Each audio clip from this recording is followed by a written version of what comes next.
Transcript. Excellent. So good morning. Welcome everyone. Or good afternoon for our partners on the West Coast, East Coast, the other coast. My name is Daniel York. I'm the director of the Open Government Secretariat here within GSA's Office of Government-Wide Policy.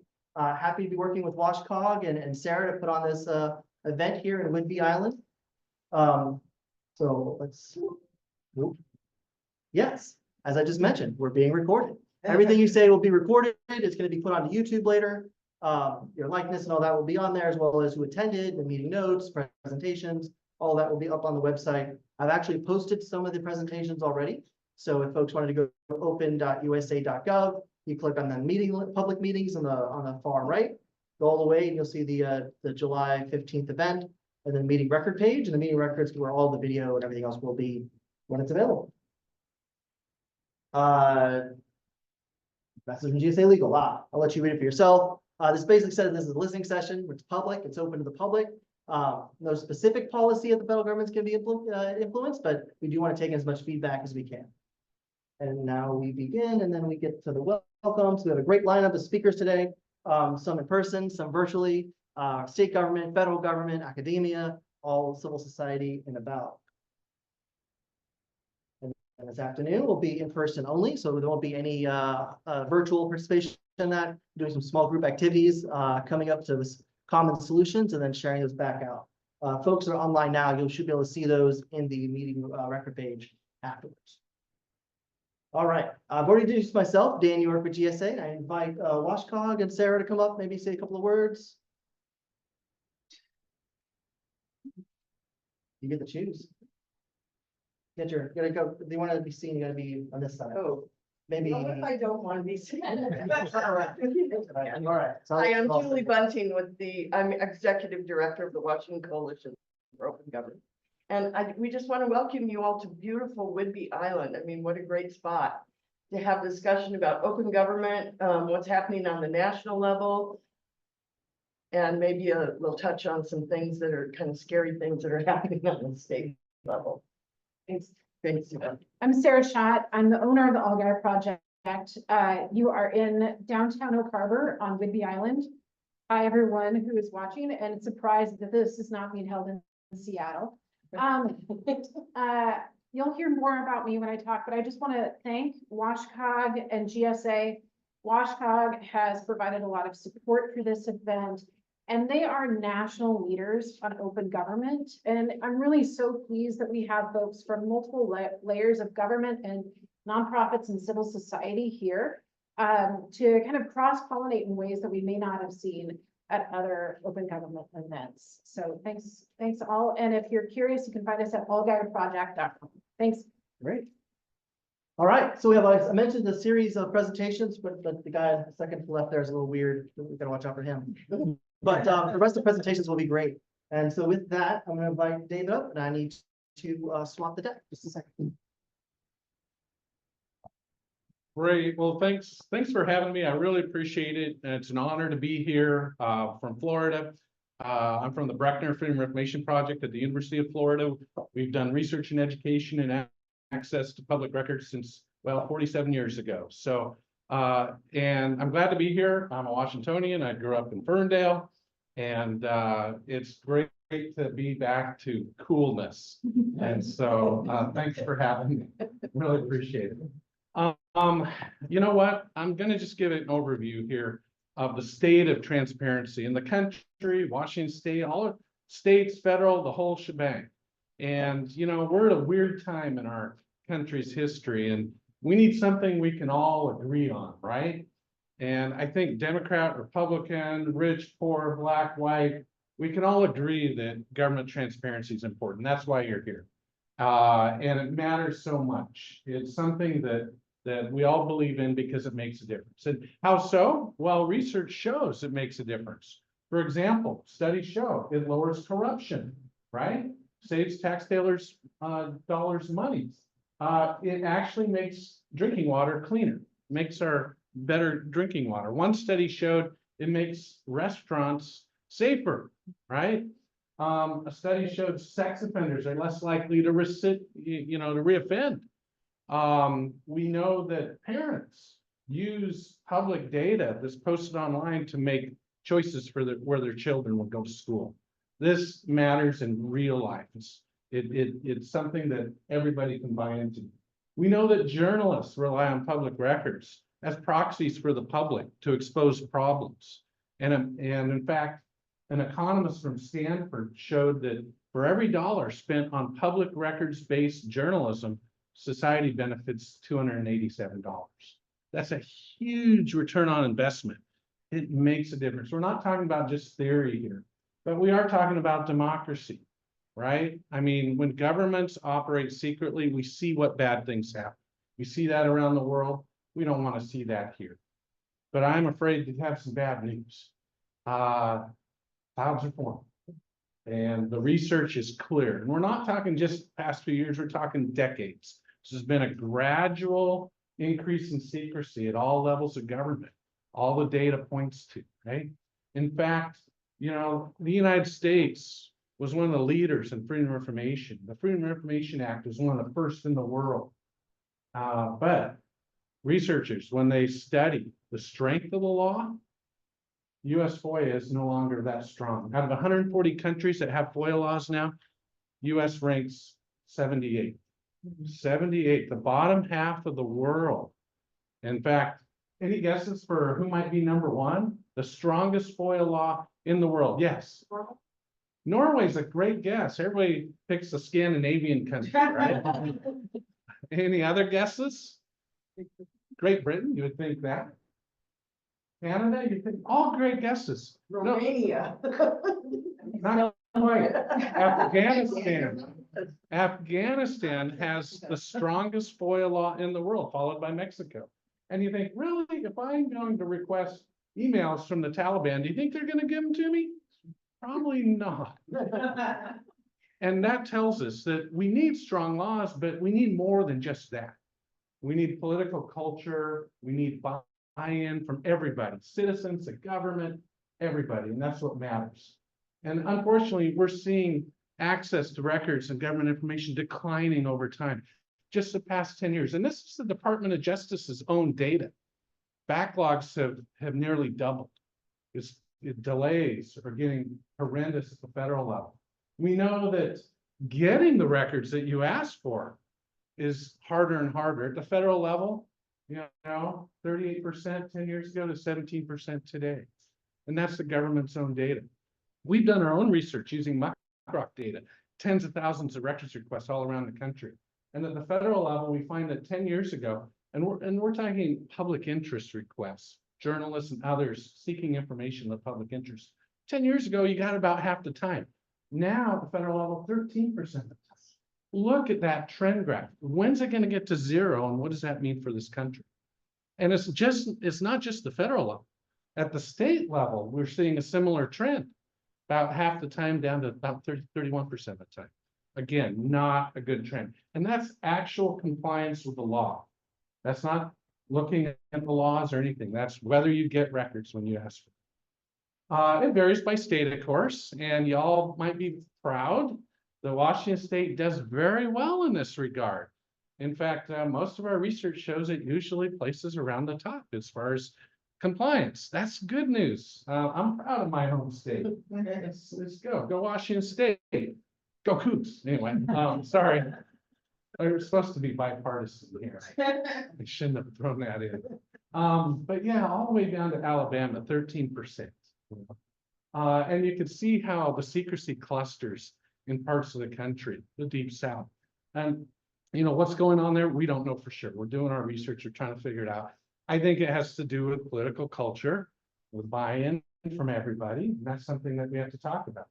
And even though Washington State does very well, generally, in a lot of the data, sometimes studies show it doesn't do so well.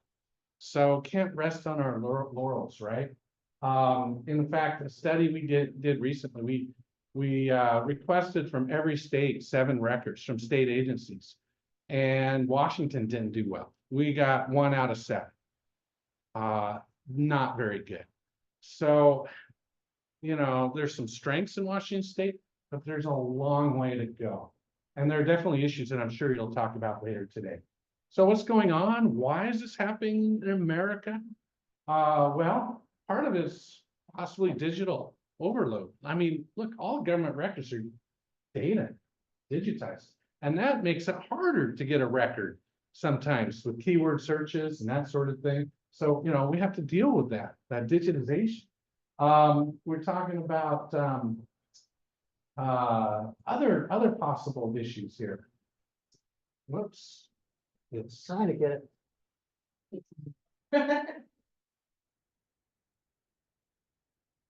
There we go. Fewer journalists. We know that legacy media is hurting, and there are fewer journalists out there requesting records, and certainly news organizations aren't suing for records as much. And that's leading to, I think, more secrecy. There are fewer advocates. There have been a lot of groups historically, nonprofits and other, pushing and educating the public and pushing for transparency, and they're gone. They're disappearing. Heck, the News Leaders Association used to be the American Society of Newspaper Editors. They're the ones who got FOIA passed in the 60s. They went out of business 2 weeks ago. No longer here. And without groups advocating for this, who's going to learn how the importance of this issue? And then, of course, we have statutory erosion throughout the country, death by 1,000 cuts. And we see this all around the world. When a country passes a new FOIA law, there's confetti, champagne, excitement, and it works pretty good at first. Then after about 10, 15 years, we see things regress. We see the law being ignored in game and people losing heart. We see that in India, South Africa, all around the world, Mexico now, and we're seeing that in the United States as well. But all is not lost, folks. I don't want to be negative and a negative nabob. What is it? Nabob of negativity. I don't want to be that guy. There are solutions, and we know through research, better tech can help. Sunlight Foundation did a great study finding that. Sunlight Foundation. And not to mention, Berkeley just came out with a study where they proposed these recommendations to the city of Oakland. Some changes in their records management process would save them millions of dollars a year. And by the way, that study was based on interviews with top municipalities and states around the country that do it well, including the city of Seattle. So, there are some leaders in the country that do it well, that others are following. Strong coalitions matter. Freedom of information coalitions matter, like WashCog. One study we found is states with strong coalitions have more transparent government. It matters. Strong journalism matters. The study I just finished found that states with the highest newspapers per capita and the strongest press associations have more transparent government. Journalism matters. And if that goes away, we're in a world of hurt. Strong laws also matter. Another study we did found that the most important thing in the law that matters is mandatory fee shift, like Washington State has and about a third of the states have, as well as strong penalties like Washington State has.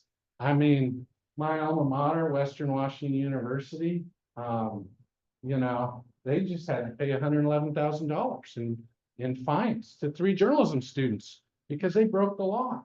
And that's going to sting. They're going to pay more attention to it. State Patrol, last month, $750,000.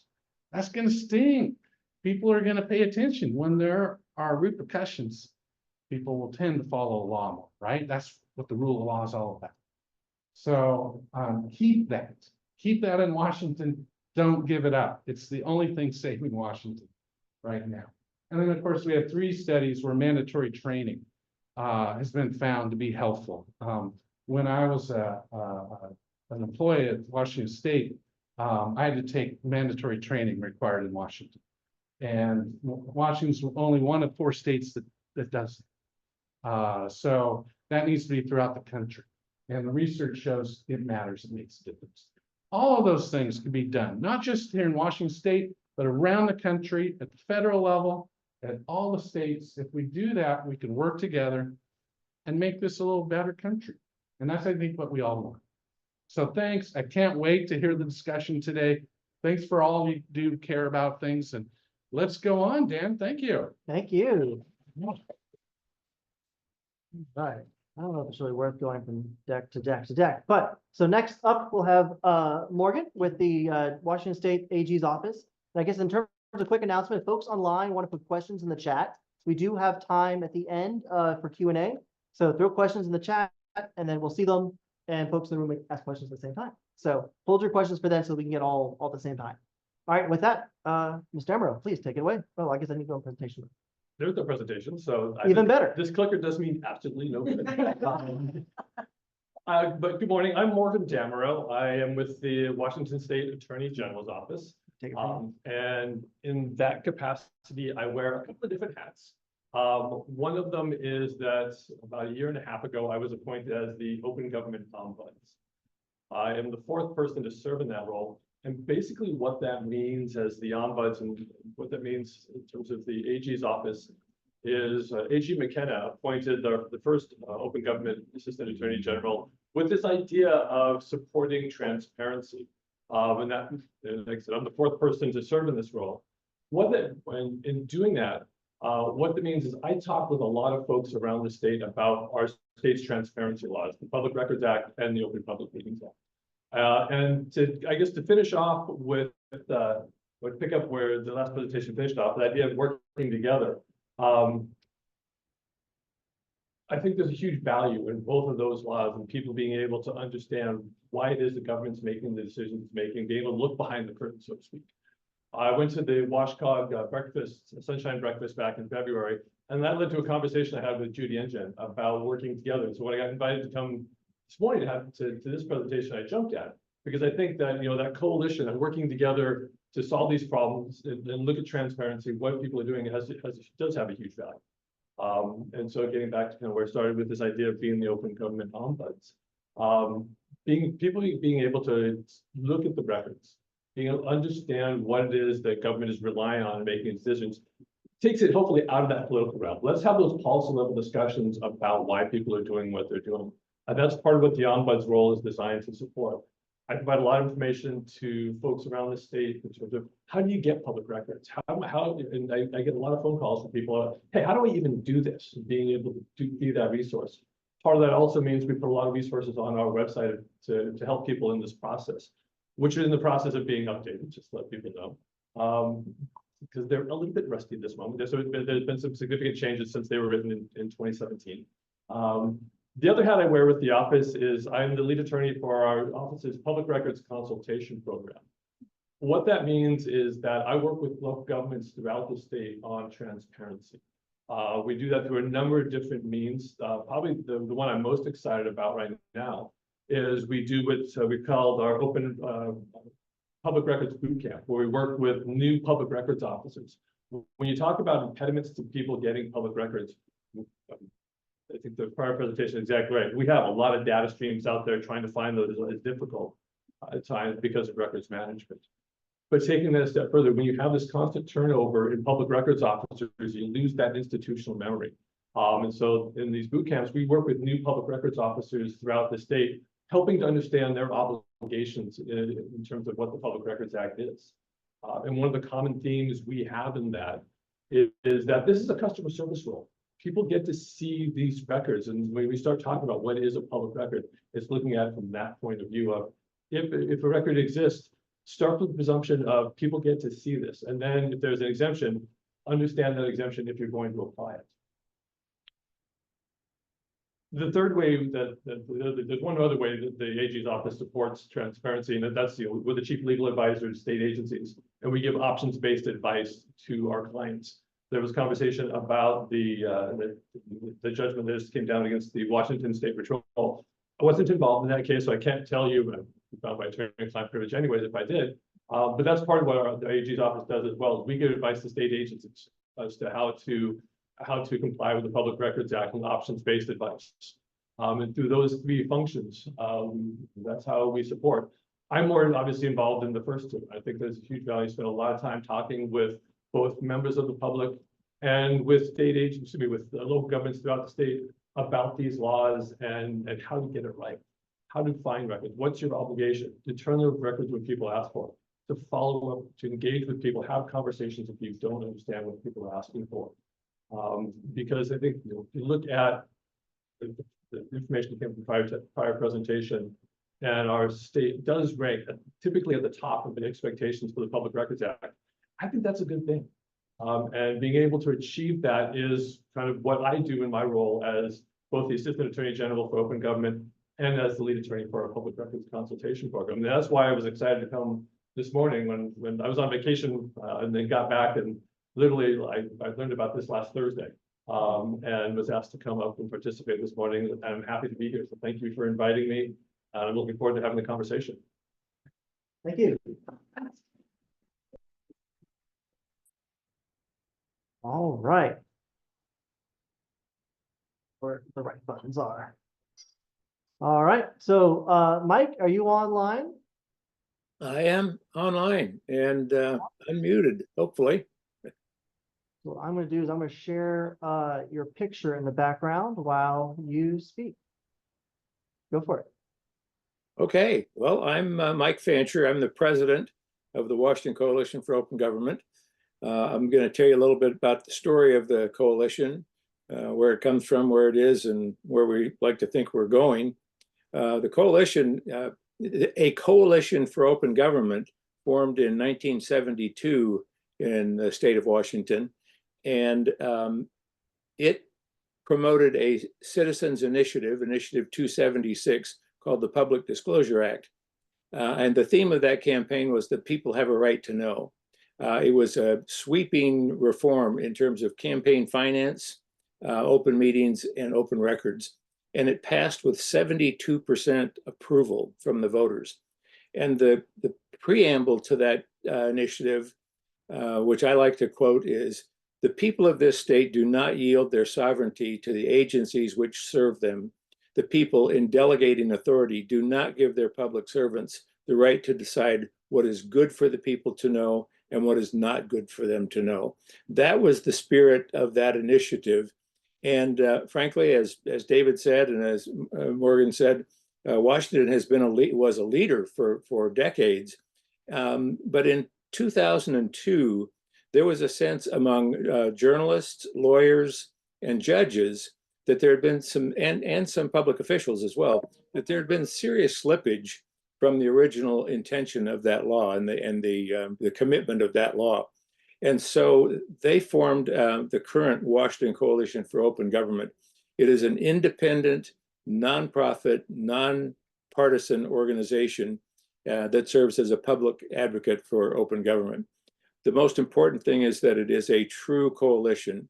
It is made up of libertarians, conservatives, liberals, progressives, environmentalists, developers, you name it. We represent everything in the political spectrum, and we disagree with each other on just about everything, except the fact that open government serves everybody's interests. The more we have open government, the more we can make our case with each other and find common ground. And as David said, in a time of high partisanship, that's really an important element for what we do. And so here we are 50 years after the original, more than 50 years now, after the original passage of the Citizens Initiative. And our coalition looked at where things were, and we basically felt like we win a lot of battles, but we're losing the war. The long-term erosion was evident. And so last year, we set out to document, at least in terms of the Public Records Act, what the current situation is. The report that we came up with, which is, see if you can, I guess you can't really see that. The report that we came up with is available on our website, washcog.org. And it reached a fundamental conclusion that the people's right to know in Washington state is eroding. And we feel that we're at a tipping point. And the trend of erosion either needs to stop now and be reversed, or we may have to move for a potential constitutional amendment in the state, which guarantees the public's right to know. The report, which included essays from 13 of our board members, David Coulier wrote an essay for us, but the report itself reached 5 findings as to why there is this erosion. Number 1, the Washington legislature undermines the Public Records Act. Number 2, public officials and agencies obstruct requesters. Number 3, agencies fail to properly maintain, organize, which is terribly important, and disclose records. Number 4, open government training is inadequate and often wrong. And number 5, the Public Records Act needs to hold officials accountable. As was said, as David said, when there are penalties assessed against agencies, the dollars can really add up, but that's paid for by the taxpayers. And so we feel that we need to re-examine, especially where there seems to be a willful destruction of records. We need to look at the accountability there. In addition to those 5 findings, we had 35 recommendations of things that could improve. And the most important thing I can say is we want to help. And I'm just delighted that Morgan's there today and that he reached out to us after our awards breakfast earlier this spring. We want to help local governments, public officials meet the intent of the law. And I'll talk a little bit more about that in just a minute. Our report concludes with a call to action. And what we observe is that nothing is more important to keeping government open, accessible, and transparent and accountable than public activism. When people speak out resoundingly, politicians listen. And we have some excellent examples of where policies have changed because of public outreach, public involvement. I also want to echo David's point about media collaboration. Journalism's mission is to provide the truthful information the public needs to be free and self-governing, and to provide the verifiable information that people and their public officials need to make informed decisions. And as David says, with the erosion of journalistic resources throughout the country, the relationship between open government advocates and journalists is more important than ever before. One of the things our coalition works on is training with journalists.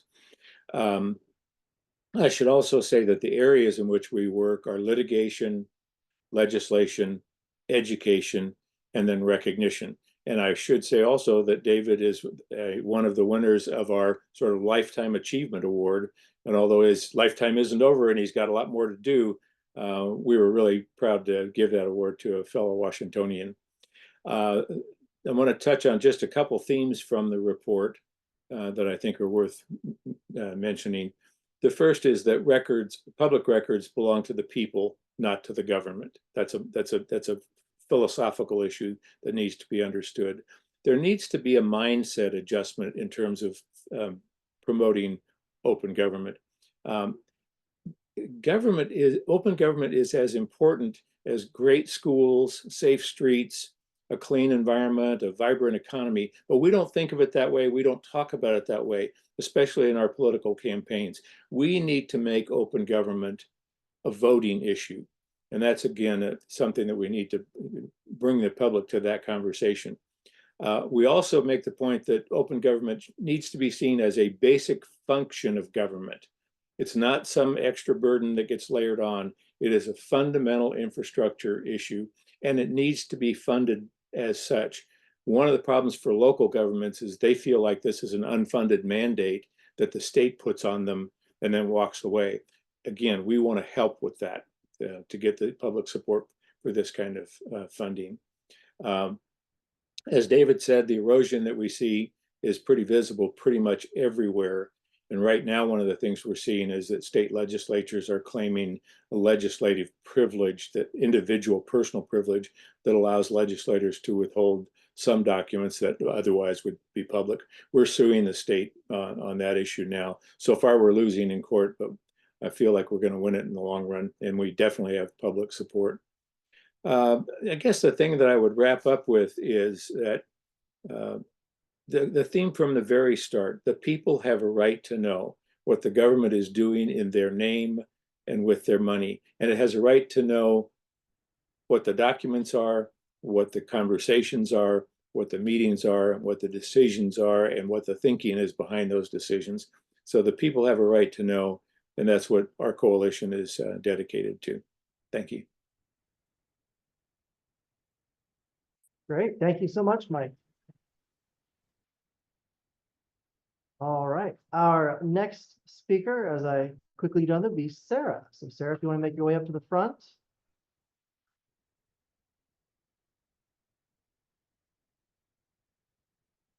Thank you, Dan. And I know I've got the mask on. If folks who are on the Zoom can like give a thumbs up if they can hear me okay, that would be great. So my name is Sarah Schott, and I wear two very different hats. For 20 years, I've worked in the field of open government, particularly open government technology. I've developed two data standards, one for CDC, another one for Yelp and Socrata, an open data company. I built innovative early open government technology for legislation tracking and citizen communication with lawmakers. I have had 20 years of the privilege of being in rooms like this in Estonia and DC and Atlanta for open government partnership meetings, meetings with the White House or state elected officials or local officials. And I've also, in that process, provided a lot of advising and support around modernizing how we can open up governments and make them more transparent and serve the people. And in that time, the other hat I wear for the last 6 years has been as a commercial building owner in my hometown, where we are right now, in Oak Harbor, Washington, a census tract that is also an opportunity zone, where in 2018, the median income was just $40,000. The hidden poverty here isn't easy to see, but when you work here, you encounter it quite a bit. And that also means that the local government lacks resources to do top-tier hiring. They lack the technology to really modernize and become more transparent. I served 2 years on a planning commission where we were never allowed to bring in a speaker or recommend something up for a vote. It was fundamentally undemocratic, and I will say that on recorded video. And this experience has been eye-opening. I always knew that there was a disconnect when I went to DC and I went to London and Berlin or elsewhere, San Francisco, to speak at Stanford or something. There was a profound disconnect in the people who showed up for open government policy conversations and those who had to govern and make communities in America better every day. And I'll give you an example of this from the last year. The Biden administration and Congress put forward the Inflation Reduction Act, a once-in-a-generation opportunity to fund millions and billions of dollars of energy efficiency improvements in low-income homes, small businesses like this, and across communities. Can any individual in Island County access those dollars to upgrade, a heat pump in their low-income home? No. Why? Why can somebody do that in Seattle or King County or San Francisco, but not Island County where it's most needed? And that is because local government just doesn't have the staff to even apply for the funds to then distribute them. How does this relate to open government? I think it's an example of how our best ideas and practices that we would like to see, or policies or funding that we'd like to see at a federal level, oftentimes don't reach communities like this because they don't have the capacity. And that lack of capacity also shows up when they're trying to respond to a public disclosure request, when citizens are concerned about corruption, as many citizens have voiced here about various projects in town. And so it's been fascinating to see both the inside of the Open Government Partnership National Action Plan process for the US and to talk with other nations at the Estonia Summit last September, and then reflect on communities like mine. I live in Seattle, but this is my hometown. And to see how many of the topics that we talk about, whether we're at the Atlanta meeting or DC, are very high-minded.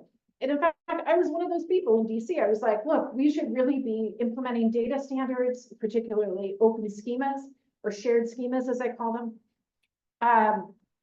But what I'm going to advocate for the National Action Plan, in addition to data standards that make it easier to share data across jurisdictions and create more transparency, is that we need to be thinking about strategies in the National Action Plan that create more capacity on a local and state level to implement more open government technologies, to equip and change culture within government workplaces. It's been really striking for me to see how many people working in government, this is their first job in government. And they often come out of the private sector. So we see quite a disconnect between open government regulations that they must comply with and their individual instinct, because this feels like their information that they created, that they manage, and not the public's. And so I think we have an opportunity here with the National Action Plan to recommend to the federal government that we put in funding opportunities for local and state governments, particularly if they have an opportunity zone or their median income is a certain level, that their governments could access more resources, funding, advising, coaching, to help them become more open and transparent governments. And I'm probably out of time, but thank you for coming to Whidbey Island. And if you're, I'll also drop a link to my website on in the Zoom. And yeah, I also just want to thank Data Foundation, which I'm a senior fellow at, for supporting my work, and again for WashCog for being here today. Thanks. Thank you. All right, I get the honor of holding this. Move around. All right, so hello, I'm back, Dan again with Open Government Partnership with the GSA Open Government Secretary. I think I got Alexis with the clicker, but maybe I don't. We'll see. Oh, I didn't hit share screen. See, that's after the multitask.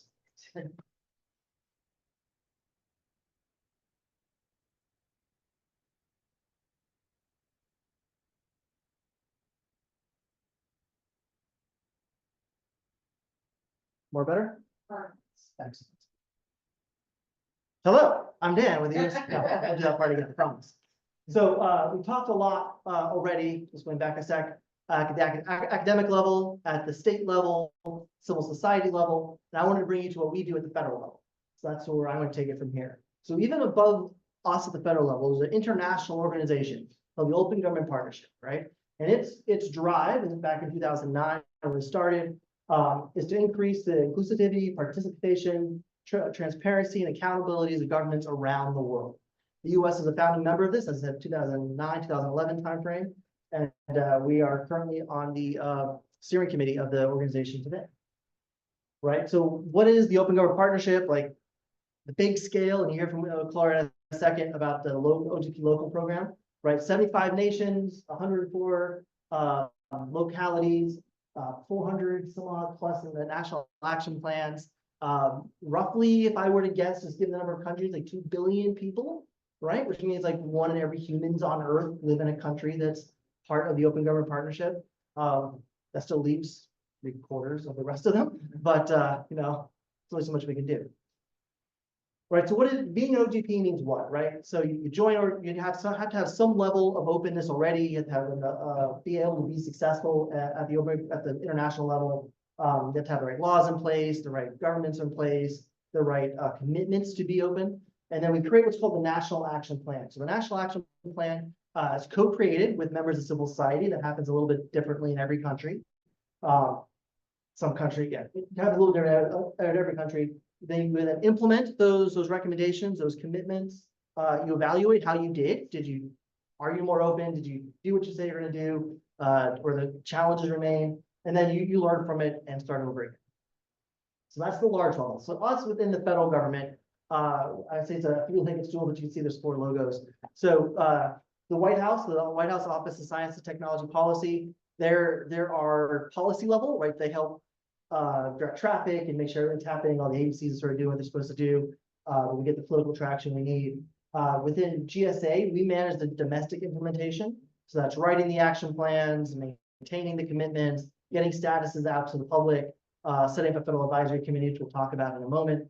And then with the international piece, the State Department, USAID, that handle the rest of the world. And they are much better suited to do that than I will ever be. So that's my team. See my faces up there. You know, Alexis is over there. Arthur and other folks are back at DC office supporting us remotely. That's who we are. I work on international stuffs as well as the NAP 5 process. Our sixth national action plan, Yvette and Alexis are working together. Well, I've got my little thing covering what his name there. Laura handles our multi-stakeholder forum and other pieces. And then Arthur is our new designated federal official of the Federal Advisory Committee.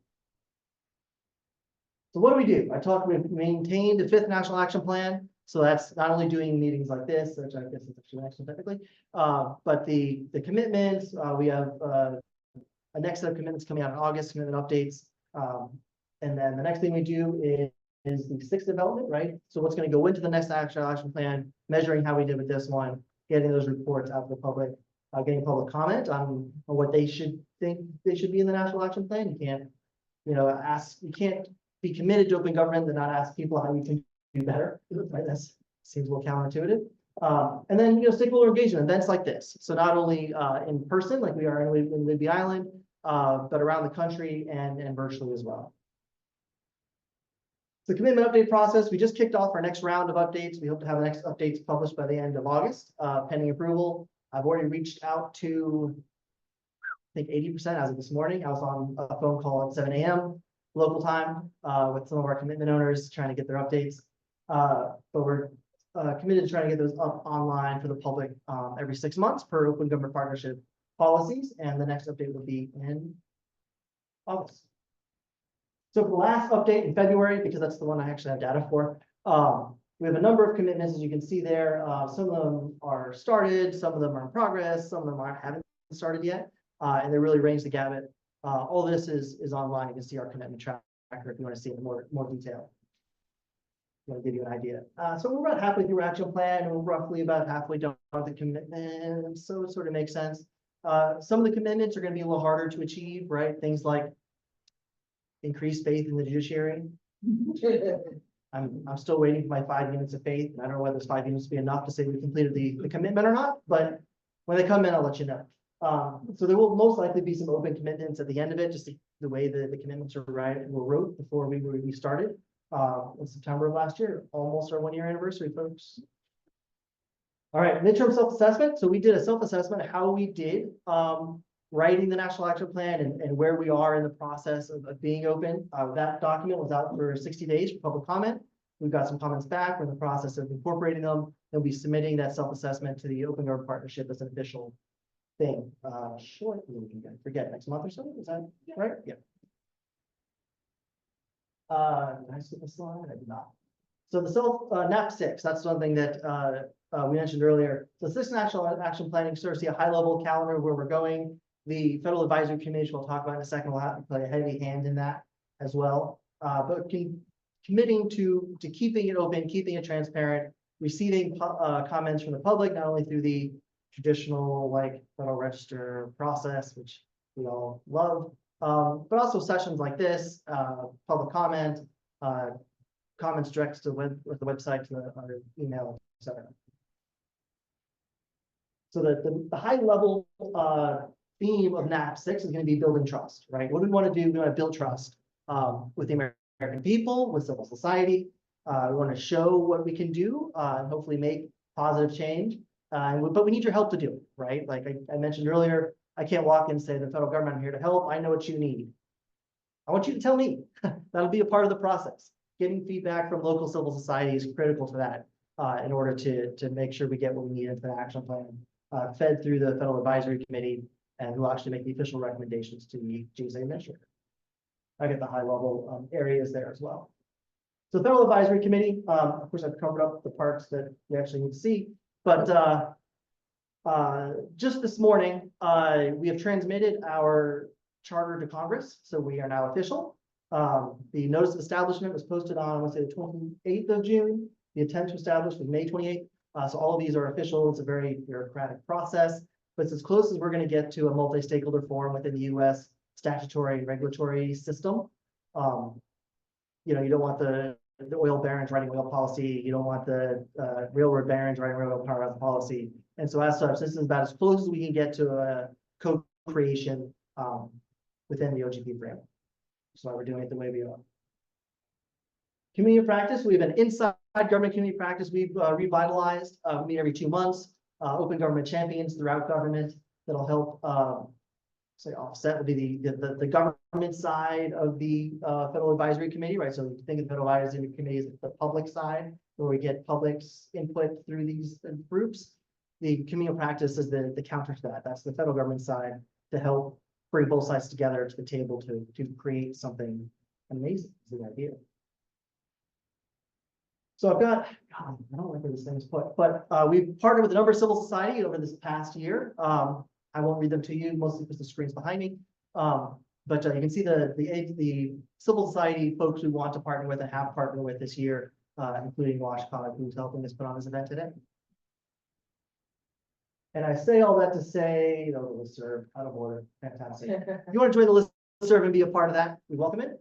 And of course, these slides are posted. And I guess I missed the slide somewhere. But what we really want is you, right? If you or someone you know want to host a similar event, you want us to come out and give us maybe 8 minutes to tell you what we do and talk about local issues that are open government related. We want to make that available to you, partner with you to do exactly that. And now let's skip forward. Almost, or skip backwards. I think it might work just as well. Thank you. I got there eventually. Hopefully within time. Right. So thank you for that. And with that, I'm going to turn over to our last speaker before the Q&A with the Open Government Partnership. Give me a second to swap decks. Claire, do you want to present or do you want me to present?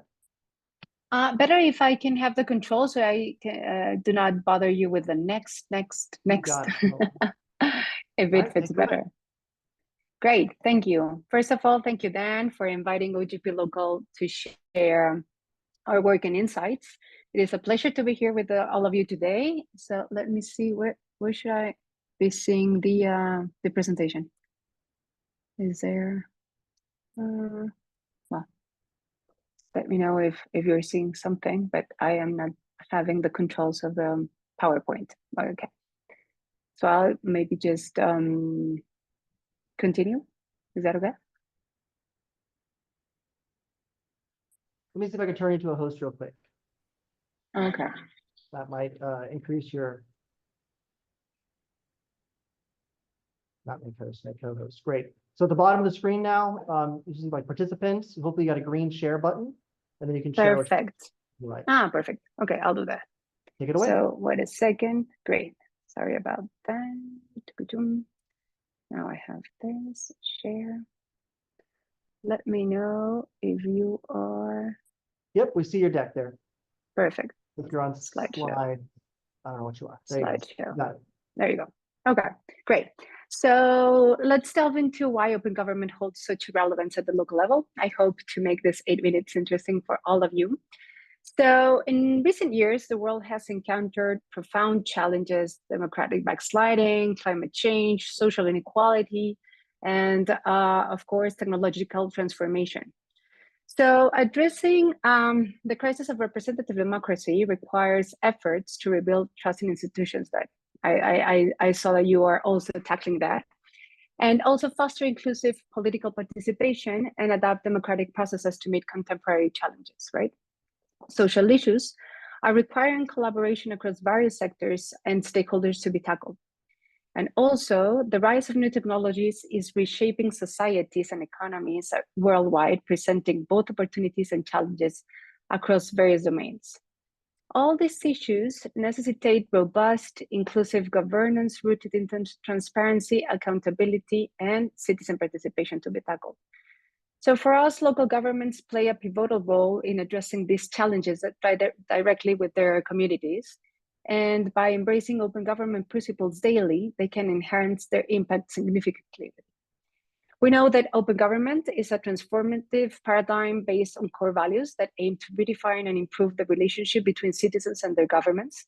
Also, transparency and accountability do not only build trust, but also empower citizens to engage meaningfully in governance processes. So for us, open government is collaborating to address difficult problems, to co-create impactful public policies, to recognize the role of citizens and build on what has been achieved and seek alliances, also working to promote human rights and definitely fighting corruption and improving services. So for us, the involvement of citizens and civil society is crucial for developing, implementing, and sustaining open government reforms. This collaborative approach improves effectiveness and legitimacy of government actions and fosters a more inclusive and participatory democracy where citizens and governments work together to build a better future.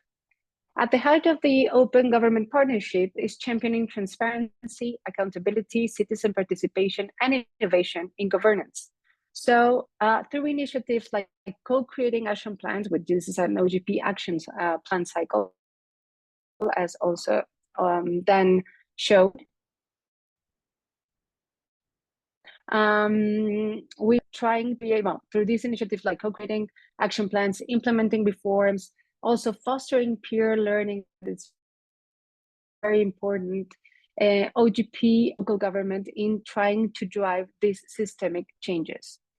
Since it is designed as a cycle, it is relevant for us to understand that this is an iterative approach to strengthen the way the open government principles operates within each context. So what does local brings, this local program? Local is an adaptable, a responsible, and flexible model for its members, allowing them to have one action plan period in the length of their administration, with up to 5 commitments simultaneously being implemented, also with the flexibility to select an independent monitoring body and selecting this for developing assessments to promote learning. So it's also important to remind that we are focused on action. So action plans for us are at the core of the participation in OGP, where governments and civil society co-create OGP action plans, but also these plans have to have concrete open gov commitments or reforms across a range of issues that I will maybe delve into later. So with the new OGP strategy, we are also reconsidered our mission and the need to inspire, connect, and enable an ever-growing community of reformers and champions for government and civil society to take action together and achieve the vision of open government. So I want to share that as of the last update in January 2022, the OGP local members have been focusing on several key policy areas at the local level that are likely to be trending. And I am just going to go deep in the first 3 of them. So inclusion has a growing emphasis on ensuring that government policies and practices promote inclusion and equity across diverse communities. This includes addressing socioeconomic disparities and promoting representation of marginalized groups. In the trending policy area of service delivery, local governments still have areas to improve with transparency and efficiency of public service delivery. It includes making information about services available, also the availability of quality of standards and the performance metrics that are easily accessible to citizens. And for green transitions, we are seeing that there is an increasingly local governments are integrating environmental sustainability into their governance frameworks, addressing climate change adaptation, green infrastructure, and sustainable urban development. I encourage all of you to explore these policy areas further on our data at www.opengovpartnership.org/data dashboard, since you will find there the more than 5,000 commitments that will inspire and also inform local governance reforms. So please go there and collect your data. Now I would like to share some examples of reforms from our members that are standing out for their ambition. So the perception of corruption in Spain, particularly concerning public procurement in Madrid, had reached concerning levels.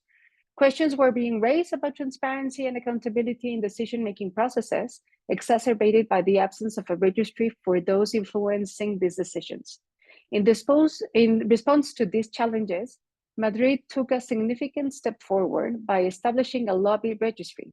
This registry was designed to bring transparency to the interactions between lobbyists and decision makers, aiming to curb the potential corrupt practices and enhance public trust. The lobby registry in Madrid has seen remarkable success, encompassing over 600 registered lobbies. Also, in Bogota, the gaps between men and women in political and citizen participation are stark. Currently, only 26% of the seats of the local administrative boards and 33% of the district councils are held by women. This disparity underscores the need for concentrated efforts to promote gender equality and enhance women's representation in governance. Recognizing these challenges, Bogota has taken several proactive steps to address gender inequities in political participation. First, the city has prioritized transparency and accountability by publishing statistical information that sheds light on these disparities. It has also embraced parity as a fundamental democratic principle, and by advocating for equal representation of women in decision-making bodies, the city aims to create more inclusive and representative governance structure. And the last of our examples is the one in Bangay, that with the decline in the percentage of pregnant individuals accessing minimum standards of care in Bangay, going from 94% in 2019 to 87% in 2020, it has been deeply concerning that, particularly given the subsequent 270% increase in birthing mortality. So this situation underscored critical gaps in healthcare delivery that needed urgent attention. In response to these challenges, Bangay took a proactive step to enhance maternal healthcare through innovation. One such initiative was the co-creation of a mobile app designed to monitor the health status of pregnant women in real time. This app enabled health workers to track vital health metrics, provide timely intervention, and ensure continuity of care. Now, quickly back on the OGP local program and what it provides to its members comes in various forms of support. We give guidance and resources, we give technical assistance, we also provide political leadership, but the program also facilitates peer learning and exchange among local governments, members and non-members throughout workshops, webinars, and regional events. One of these efforts are the local circles, an initiative I will invite you to participate in, which is a community of practice led by OGP members to accelerate the progress, exchange, and learning of reforms within open government. The circle addresses different relevant themes at the local level, the UC, climate action, inclusion, and the 2030 agenda and SDGs. I will put the link for the invitation in the chat at Zoom, so you can be integrate to our community of practice in that sense. Also, local governments are demonstrating a significant progress in advancing open government reforms, and we work on giving great visibility and recognition through our communications platform. So please follow us on social media and engage with the content, and also share with us relevant stories that you want us to promote. And finally, another way in which we are channeling participation from non-members as well is through the OGP Challenge. So OGP is committing to advancing 10 key policy areas identified through our recent strategy, and it is materializing it through the OGP Challenge. So over the next 5 years, all the members of the partnership should aim to raise ambition of reforms in 10 different policy areas and demonstrate relevant progress in as many of the challenge areas through the year OGP action plans or beyond them.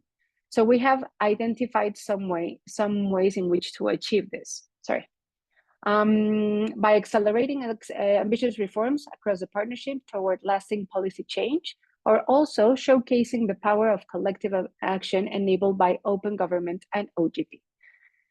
These 10 thematic areas include inclusion, equity, open service delivery, environmental sustainability, among others, and these are all the 10, and they represent ongoing global trends in local governance and opportunities for meaningful reforms. So as we move forward, I will like to invite you to consider joining the challenge to elevate open government ambitions over the next 5 years, whether through submitting standalone initiatives or participating in the Open Gov Awards. And also there are other numerous ways to contribute and make it a tangible impact. So please stay tuned to our communication channels for also upcoming deep dives that at the local program are going to be making into the thematic areas identified. These sessions, these deep dives will provide insights and examples to guide your participation and collaboration. And I will also be sharing the links and information about this, the OGP challenge for you. Sorry that I was like very fast forward, but I didn't want to miss anything, and other opportunities of OGP local that are also designed for you. And thank once again, Dan, and everyone here today for your commitment to advancing open government and strengthening our democracies. Here you can see our webpage, and if you would like, you can join our OGP Slack channel, where we have more than 500 members, local members, where we discuss like a more broader open government agenda. Thank you very much. All right. All right. All right, so this is where we move from the more structured portion to a more unstructured portion, which comes with its own challenges, but we shall succeed. So we move into the Q&A portion for now. I hate being the one holding people from lunch here in the room, but public comment is important, so we gotta honor that. So first, I believe Stephen Buckley has a question in the chat. So Stephen, if you want to come off the chat or off the mute real fast and ask your question, and some of our speakers can answer it. And then we're going to take questions in the room, should there be any. And if folks online have more questions, please queue yourselves by raising your hand. And that way we can see who has questions online. And if none, we will end our virtual portion and get everyone to lunch. So with that, I'll pass it to Stephen first. Hi, yes, Steve Buckley. I've been involved with the open government effort on the national level for ever since President Obama launched it in 2009, which is before the Open Government Partnership. So anyway, a lot of attention is given to transparency. And so I noticed today that it was all, oh, transparency, information, give people information. So is Washington State open government definition different than the federal government's definition, which is transparency, participation, and a couple other things, but go ahead. Thank A you. couple other things. I don't know, Washcog or Morgan, is there a definition of transparency at the state level? For open government at the state level? You might need to be closer to the mic to hear you. I'll just start from back of the room.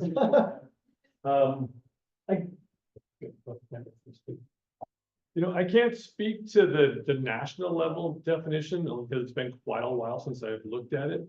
I can tell you, the expectation and the comment was, and it starts off with where the PRA is, that the people of the state of Washington don't give up the authority, it's delegated. And from that comes the definition of a public record within the PRA is a very broad definition.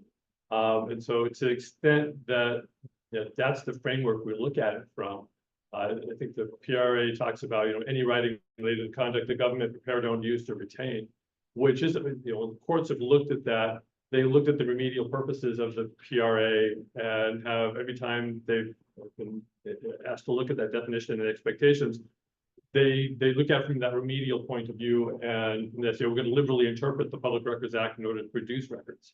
So from that point of view, I think Dan earlier was very accurate. Our state's definition and expectation is one of the broadest and more, I guess, the highest expectation for production of records in the 50 states.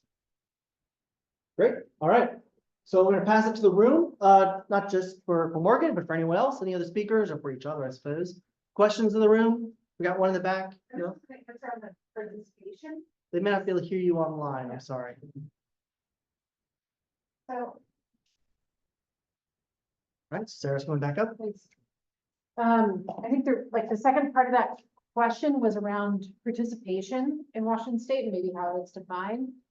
I would say I'm not sure if we have a very clear definition of participation, but I will say that there seems to be a disproportionate relative to other states, number of opportunities to participate in government. So the number of statewide boards that the governor approves members of the public to join is quite large. We have over 200. And on a local level, the number of opportunities you have to participate directly are pretty profound, I think, in Washington State. Also in the last 2 years, I think I'm gonna get part of this wrong, but in the last 2 years, we had a really interesting policy passed in Washington State because of the lack of equity amongst boards and commissions at the state level, where low-income individuals and medium-income individuals were finding that they financially could not afford to participate in boards and commissions. And so the state passed a program that assists, I believe, citizens and residents who earn less than $80,000 a year to have transportation costs covered and to have some of their time covered when they're participating in those boards and commissions. And that's been a really interesting thing to see passed here, because it opens up the possibility for folks who consider themselves just kind of normal everyday citizens to really participate in decision-making. Whereas we're seeing more and more a trend of lobbyists and paid representatives sitting on these boards and commissions and being the only ones who can afford to show up. So that has been an interesting change in Washington State. And I think you see a lot of civically minded folks who choose to participate in governance here, maybe at a higher level than their peers. Thank you, Sarah. I'm not just gonna take turns walking up here, but the participation piece, and I'm not talking about open public meetings. And there's another element that recently came to pass in Washington State. Historically, Open Public Meetings Act since 1971 has been the opportunity to come into a room like this and watch the decision-making process. Coming out of the pandemic, what we saw was the legislature implement some changes, where it's a two-way street as well with open public meetings. And there's now a requirement in Washington State, at least, that the public comment be taken at any open public meeting, where a member of the public gets to come in, whether they're sitting as a representative on the board or not, and share their thoughts as to whatever the issue may be. And I think that's a good fundamental shift in terms of the give and take of governance. And I was down in a city, Tumwater, and they had a controversial issue, and the council chambers was full to where they had overflow because it was an issue that was very passionate for the community. And that was something that public comment, I think, helped guide the outcome of where that went at that point. So it is something we also have in that participation piece in Washington State. Great. Any questions in the room before we jump online? Yes. I mean, you I'll do know, my best. I'm Jed. I run a nonprofit called Raising Earth. You should I come up there for the? It'd be best for folks online. Sure, yeah. If it was a quick thing, I could repeat it, but I'm not good at that. There's a small enough room. Yeah. So, yeah, my name's We Jed. don't have traveling mics. There's no budget for Yeah. that.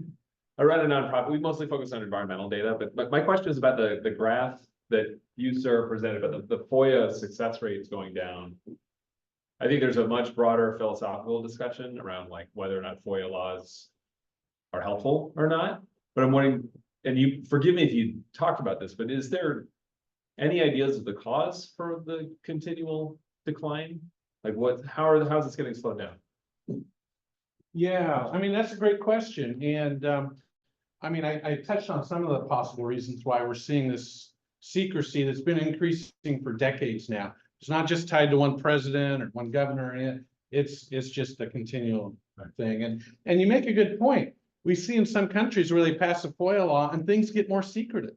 They become tools of secrecy because the government used to have to justify its secrecy with common sense. But once you get a law, they could point to an exemption. Oh, we're going to keep that secret because 3B. And so we're seeing we're seeing governments game the system. You know, I mean, I would, if I were them, I would be gaming the system and hiding things that would be embarrassing to me or get me fired. So I get it. But I think it's something that we have to push back on. And we used to have people pushing back, including the media. They fought for these public record laws. They sued in court. And as they've struggled economically, they've stopped doing that. Right. So I think that's a big contributor. And we have to fill that gap. Is it going to be the nonprofits? Maybe. I think a lot of nonprofits are jumping in to fill that void. Are we going to have to train and educate citizens so they can exercise and push back for it, because it's about them? It's about everyday people, but everyday people don't have the time to do this. So we have to figure out how to stem that, that bleeding that just keeps getting worse every year. Thank you. Great. Any other questions in the room? We passed online, and there's 3, I think, currently online. The room first. Everyone made eye contact. Okay, great. So I think Buckley was up first. So Stephen, I think you had a question for our OGP local partner. Take it away. Yes, thanks. Quick question to about OGP, Open Government Partnerships local effort. I think I read someplace that you have to be over 100,000 people for population in order to join the club. Is there a cutoff point for how big you No. have to be to? No? Sure. Okay. No. So the thing is that we have all kinds of scale, from provinces, states, cities, municipality, and boroughs. So the eligibility criteria goes more about having commitment of political leadership, and also a track record on open government that you can give visibility to, just to make sure that you have advanced certain initiatives on the open government agenda. So if you want to learn about it, you already have to be doing it.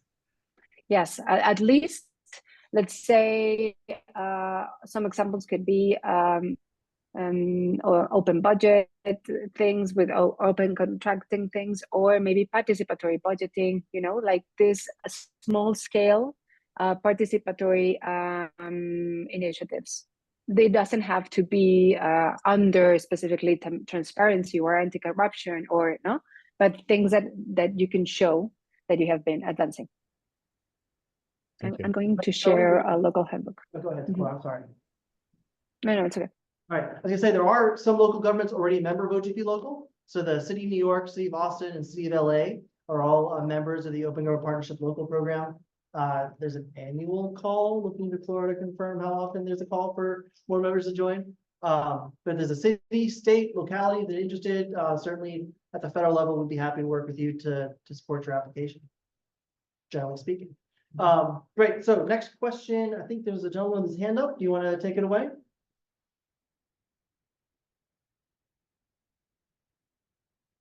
Person with your hand up, can't quite see your name because it's small on the screen.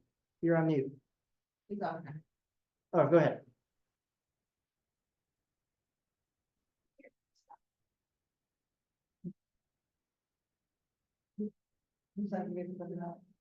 Yeah, we're not hearing you, sir. Apologies. I There we was go. just wondering, using a full list of artificial intelligence tools like ChatGPT, Gemini, which have been creating, all sorts of heavenly, upstaters in the community, because these technologies will be, will be there even when we are gone, actually. So, is this, adaptation sort of situation that will be going in with OGP? Or are we, participating in a division sort of a new division for this AI and OGP sort of, setup, that sort of thing? So that's my question, and that's my giveaway also. Thank you. Great, you're talking at the federal level as a new division, or at the state local level?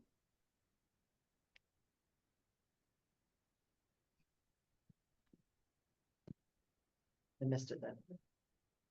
Well, certainly at the federal level, we're looking to include information technology, AI, and other technology sets on how so technology isn't open government. Technology enables open government. That's always the first thing. There will be no like Terminator robots that make the government more open. And if they do, then they probably don't need me anymore.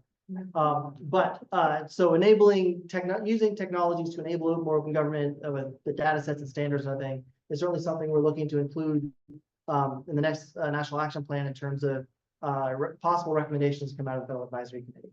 We have technologists, hopefully we'll have technologists on that. They'll be appointed to be able to give us their perspectives on that. I don't know if they're want to talk from technology level at the state level or civil society level. Is there much to add? The only thing I would say is on a state level here in Washington State, our coalition is very interested in the whole idea of technology of having better portals where people can just access information online and skip the middleman or middlewoman while they're accessing information, and then also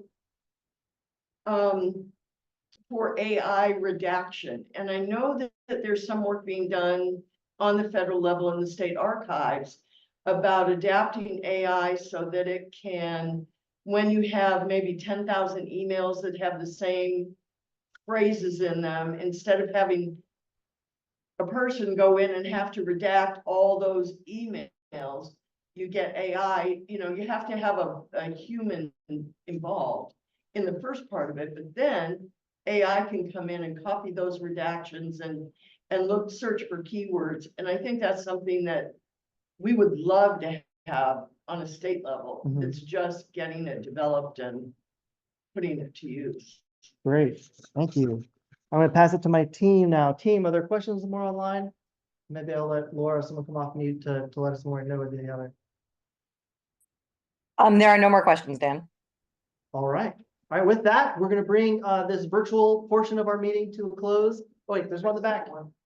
At the very end, come on up. I wanted to ask, like, how much of the government data is digitized and like how does? How much the government data is digitized? Yeah. Like by number of pages or terabyte? No, I have no idea. Go for it.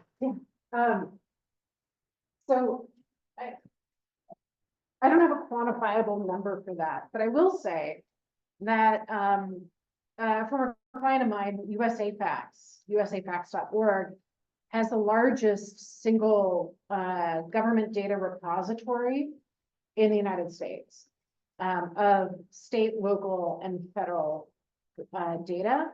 It's really impressive. And it's also interesting to see that so much of that data has had to be collected, normalized, cleaned up, and represented for actual use and done by a non-governmental organization, right? So usafacts.org, that's a really interesting place to go.